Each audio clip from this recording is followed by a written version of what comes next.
네, 안녕하십니까. 퀀터스 이재민입니다. 현재 지금 촬영 시간은 2025년 4월 13일 오전 10시고요.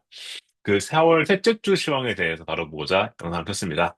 주제는 달러와 미국 채권에 주목할 시기라고 잡아봤습니다. 바로 들어가 보겠습니다. 일단 4월 둘째 주 리뷰를 해야 되는데 사실 리뷰할 게 없습니다. 딱 한마디로 정리 가능합니다. 관세로 인한 롤러코스터 양세. 말 그대로 관세에 의해서 모든 게 움직였고요.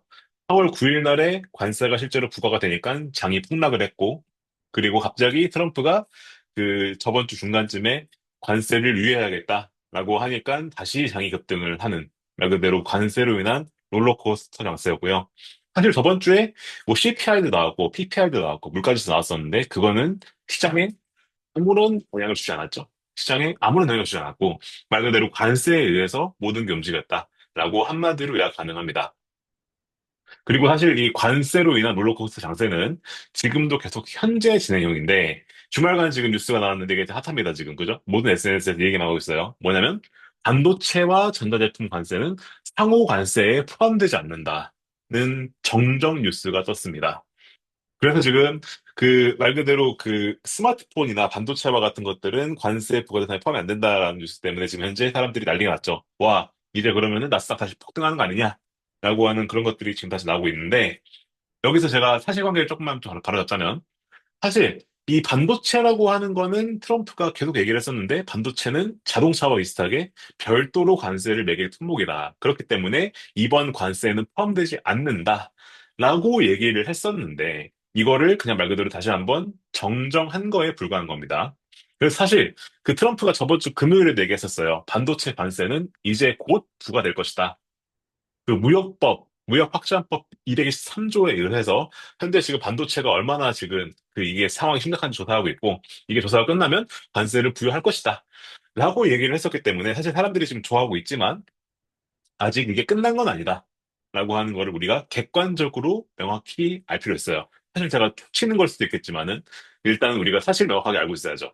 그래서 그 관세가 완전 끝난 건 아니다. 라고 우리가 알고 있어야 한다는 겁니다. 어쨌거나 저쨌거나 지금 시장은 화나오고 있습니다. 여기 보시면은 이게 그 위켄드 나스닥 그 100이거든요. 위켄드 나스닥 100 차트인데 보시면은 현재 그 제가 마지막 캡처했던 걸 기준으로 봤었을 때 지금 3.25% 오르고 있어요. 이 말은 곧 월요일 개장했을 때 최소 이제 여기서 만약에 별다른 뉴스 단어가 없고 이게 유지가 된다면 3% 이상 오르고 시작할 것이다. 라고 하는 건 똑같은 말인 거죠. 그죠? 근데 우리가 이거 모르는 겁니다. 그, 이제 만약에 주말 동안 또 뉴스가 새로 나온 게 있으면은 그것 때문에 바뀔 수는 있어요. 근데 현재 기준으로는 이렇다는 말씀 드리는 거고요. 그리고 현재 기준으로 비트코인도 갑자기 8만 5천 불을 다시 뚫었습니다. 그리고 계속 가고 있죠. 그죠? 그래서 현재 지금 주말에도 이 관세와 관련된 뉴스 때문에 지금 현재 장이 계속 움직이고 있다. 보셔야 할 것 같고요. 자, 그래서 여기서 중요한 질문은 무엇이냐? 그럼 이제 이 관세나 이런 것들이 지금 현재 지금 어느 정도 좀 유해지는 것처럼 보이면서, 그죠? 장이 계속 오르고 있는데, 그래서 여기서 오른다고 가정한다면 얼마가 더 오를 것이냐라고 하는 걸 우리가 질문해 봐야 됩니다. 사실 이 주제는 제가 지난 영상에서 다룬 적이 있어요. 거기서 제가 말씀드린 바가 있는 게 뭐냐, 이건데, 사실 그때 얘기했던 거랑 논지의 변화 그게 없습니다. 사실 이게 진짜 찐 반등으로 이어지려면 전 이렇게 생각합니다. 첫 번째, 차트상으로 전고점 돌파 시그널이 나와야 돼요. 그러니까 사실 우리가 관세 이슈로 지금 현재 장이 빠지지 않았습니까? 그 현재 나스닥이나 S&P 둘 다 그 전고점 대비해서 10% 넘게 빠진 상황이에요. 그죠? 그랬을 때, 말 그대로 이 반등이 진짜 찐 반등이려면은 차트상으로 전고점 돌파 시그널 나와줘야 되고요. 그리고 두 번째로는 트럼프 푸디라고 하죠. 그러니까 트럼프가 지금 현재 이 관세를 강하게 밀고 나가다가 현재 이 금융시장의 움직임, 특히나 채권 시장의 움직임 때문에 지금 트럼프 푸시라고 그러죠. 즉 이제 관세를 좀 유하게 하는 약간 그런 제스처를 취하고 있는데 이게 지속적으로 나와줘서 말 그대로 이 관세와 관련된 불확실성이 계속 해소가 되는 상황이 와야지만이 이것이 찐반등이다라고 저는 보고 있습니다. 그래서 뭔가 좀 장기 관점을 봤었을 때, 단기 관점 말고요. 사실 단기 관점 트레이딩 하시는 분들은 여기서 그냥, 반등하니까 들어가서 좀만 먹고 나와야지? 라고 하는 그런 게 아니고서야, 장기적으로 이게 계속 오를 것이다라고 보시는 분들은 이런 시그널을 확인하고 들어가더라도 늦지 않을 것 같다. 라고 하는 게 제 개인의 뷰입니다. 사실 근데 이 시그널들이 나올 가능성이 낮다고 보는 게 일단 제 개인의 뷰긴 한데 그건 잠시 후 설명드리는 걸로 가고요. 사실 여기서 이제 이 트럼프 풋이라고 하는 얘기를 저희가 하다 보면은 이게 자연스럽게 이 채권 금리와 관련된 얘기를 해야 됩니다. 채권 금리와 관련된 얘기. 사실 지금 제가 봤을 때 그 현재 시장에서 가장 중요한 건 뭐냐면 말 그대로 미국 채권의 방향성이에요. 이 미국 채권에 현재 지금 그 4.5%까지 올라 있거든요, 거의. 지금 이게 금요일 마감 기준으로 가져온 건데 현재 채권 금리가 계속 올라서 현재 지금 4.459%입니다. 사실 이게 트럼프의 어떻게 보면은 좀 발작 버튼 눌렀다고 사람들이 얘기하고 있죠. 그래서 트럼프가 이걸 보고 나서 아 이건 좀 센데 해가지고 관세를 철회했다 이런 말들이 되게 많습니다. 실제로 트럼프가 그걸 본인이 인정한 발언을 하긴 했었었고요.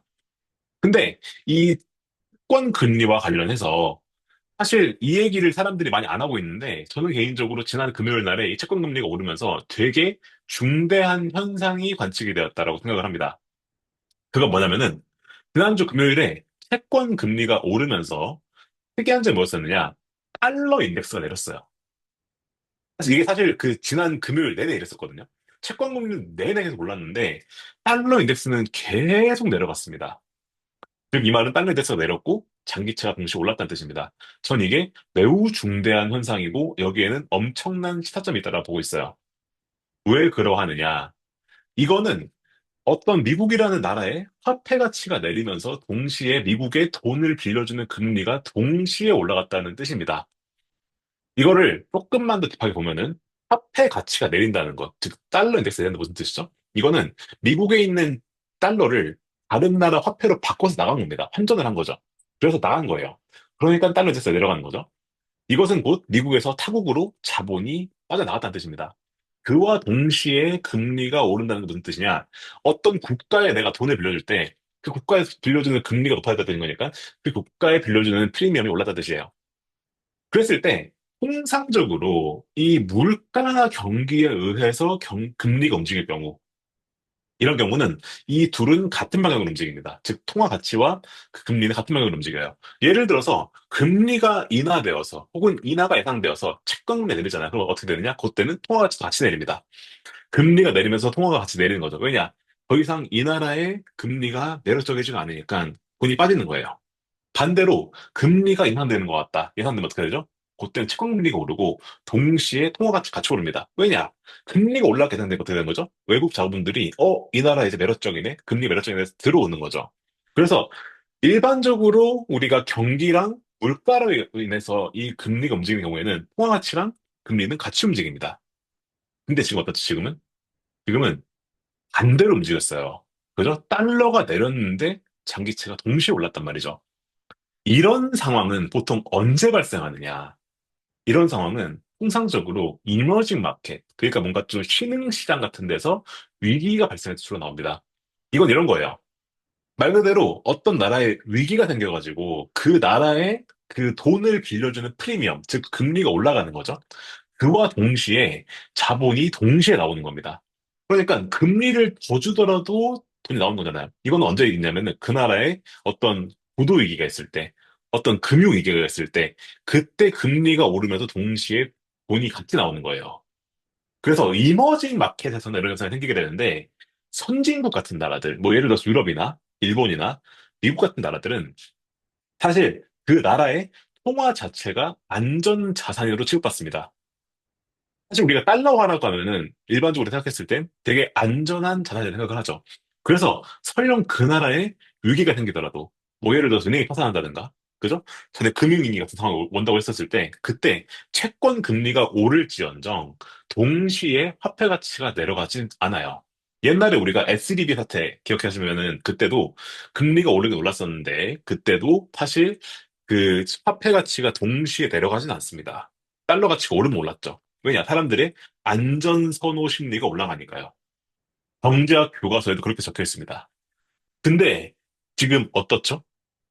지금 미국 금리가 오르면서 달러가 내리는 현상이 관측이 됐습니다. 사실 이거는 우리가 정말 흔히 볼 수 있는 현상은 아니고요. 아마도 이런 걸 우리가 지금 처음 보는 걸 수도 있습니다. 이거는 지금 무슨 말인 겁니까? 미국의 달러가 안전 자산이 아니라는 시그널을 주는 현상인 겁니다. 사실 이게 뒤에서 제가 말씀드리겠지만 이것은 사실상 트럼프라는 어떤 그 사람의 행동으로 인해서 지금 현재 이 미국이라는 나라에 대해서 전 세계의 인식이 변화하고 있는 걸 수도 있는 겁니다. 미국이라는 나라를 우리 더 믿을 수가 없고, 그래서 트럼프에서 움직이니까, 트럼프의 말 한마디 때문에 움직이니까 미국이라는 나라가 예측이 불가능하고 그렇게 인식되는 걸 수도 있다는 것인 거죠.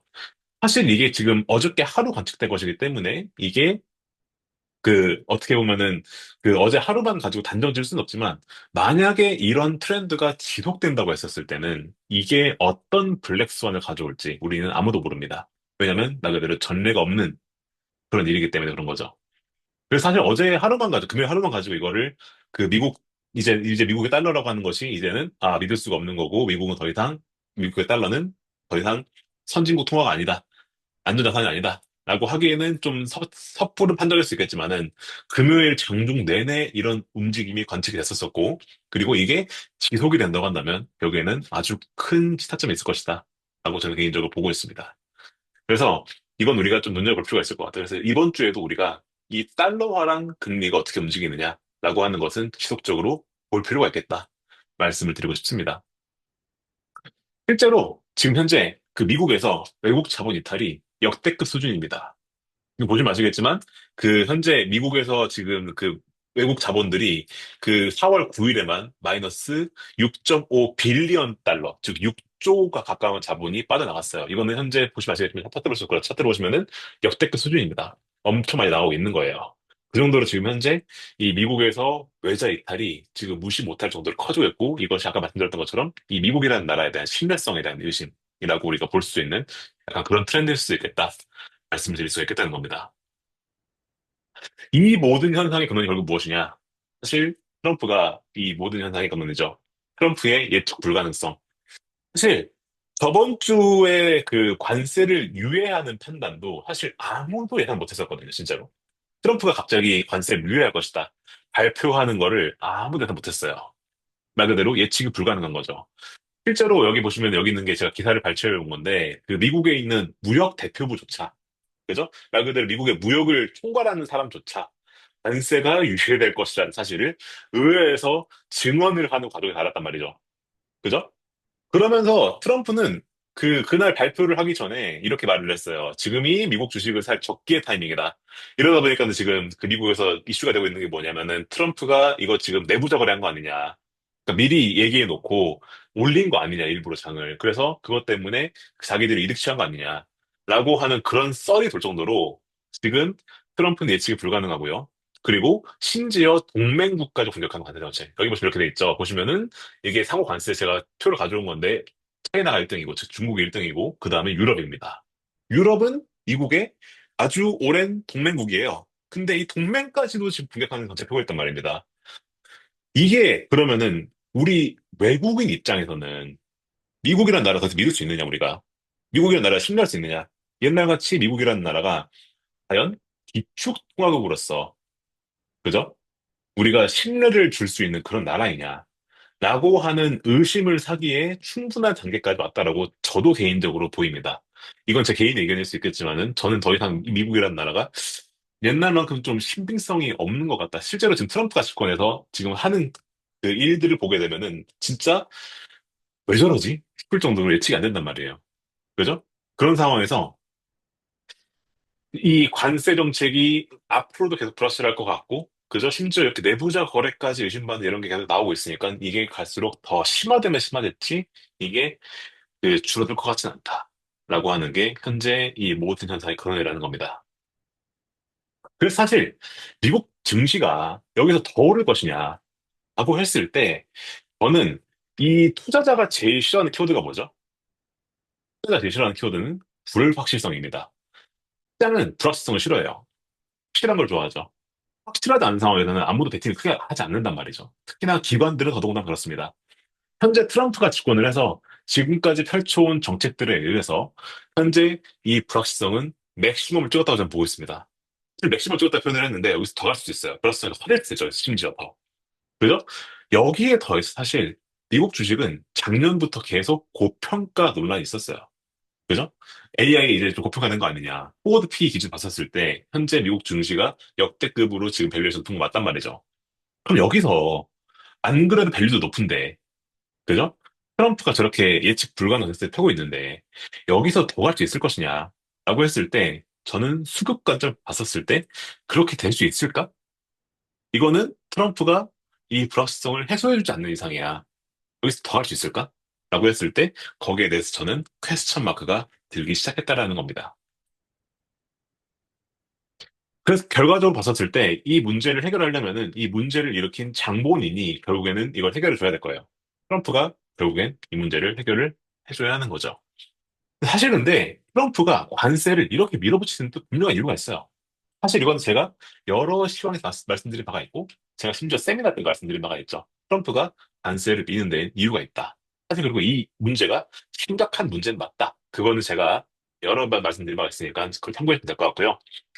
그렇다 보니까 과연 트럼프가 여기서 물러날 것이냐, 관세를 이제 업동을 할 것이냐, 라고 했을 때 거기에 대해서도 확답을 내리기가 힘든 이제 그러한 상황이다. 그리고 개인적으로 저는 여기서 물러날 것 같지는 않다라고 저는 보고 있습니다. 그래서 우리가 결론적으로 봤었을 때 현재 장이 되게 불확실한 상황이다라고 정리를 해야 될 것 같고요. 자, 이제 이번 주에 나오는 주요 지표들은 크게 봤을 때 두 가지가 있습니다. 첫 번째로는 4월 16일 수요일에 나오는 소매 판매 데이터. 이거는 미국의 경기 향방을 알 수 있는 주요 데이터예요.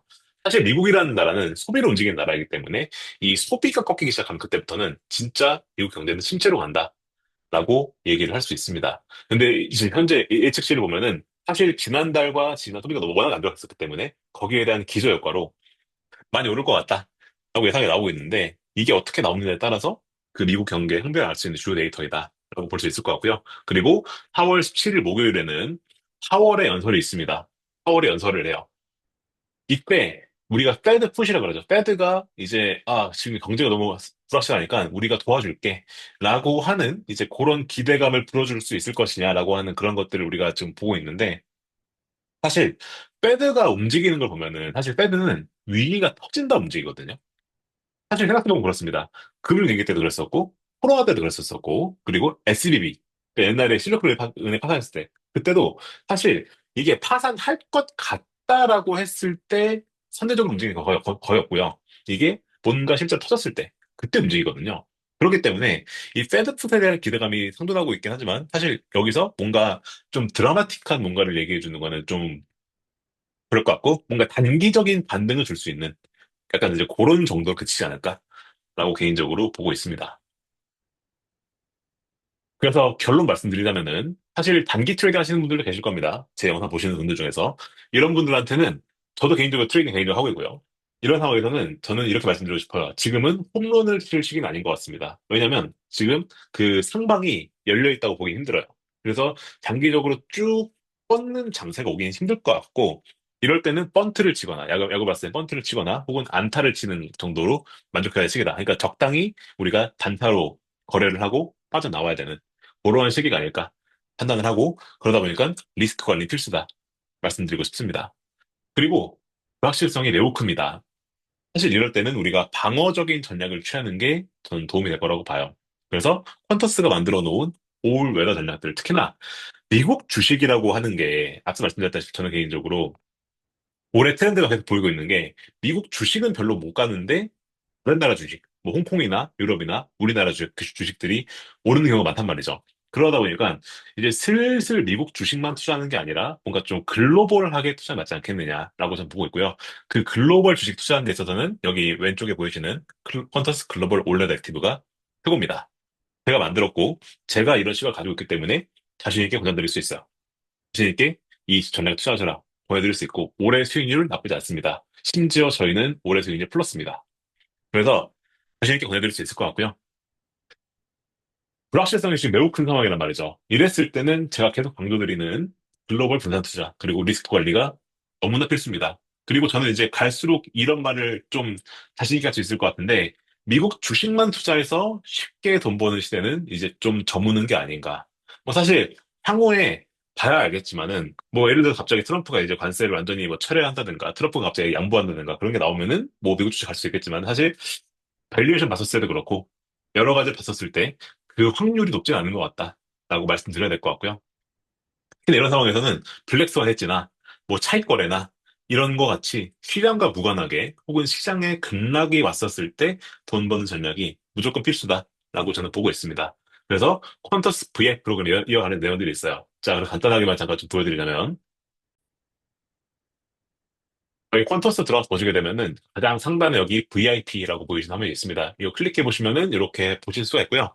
여기 VIP 전략에서는 개인적으로 제가 구사하는 퀀트 전략들을 알려드리고 그리고 그것들 할 수 있게 도와드리고 거기엔 뭐가 포함되어 있냐면은 차익거래 전략. 그러니까 크립토 시장에서 말 그대로 차익거래를 하면서 그 장의 상황과 무관하게 사실 이렇게 추세가 명확하지 않은 시장에서는 이 차익거래가 되게 유효하거든요. 이런 것들을 도와드린다거나 혹은 블랙스완 해치 전략. 제가 옛날에 블랙 먼데이 때 9억을 벌었던 이제 그 전략을 제가 여기서 도와드리고 있습니다. 그래서 이런 전략들에 관심 있으신 분들은 여기 신청하기 누르셔가지고 신청을 하시면 제가 성심성의껏 도와드릴 수 있을 것 같고요. 또 그리고 제가 이런 시황 같은 것들을 올려드릴 때 VIP 분들한테는 제가 조금 더 그 자세한 정보들까지도 더 알려드리는 편이기 때문에 이런 것까지 관심 있으신 분들은 꼭 한번 신청해 보시면 좋겠다 말씀을 드리고 싶습니다. 네, 그럼 오늘 영상은 여기까지 하는 것을 하고요. 저희 유튜브 채널 구독과 좋아요, 알림 설정까지 꼭 부탁드리겠습니다. 그럼 저는 또 다음에 뵙도록 하겠습니다. 감사합니다.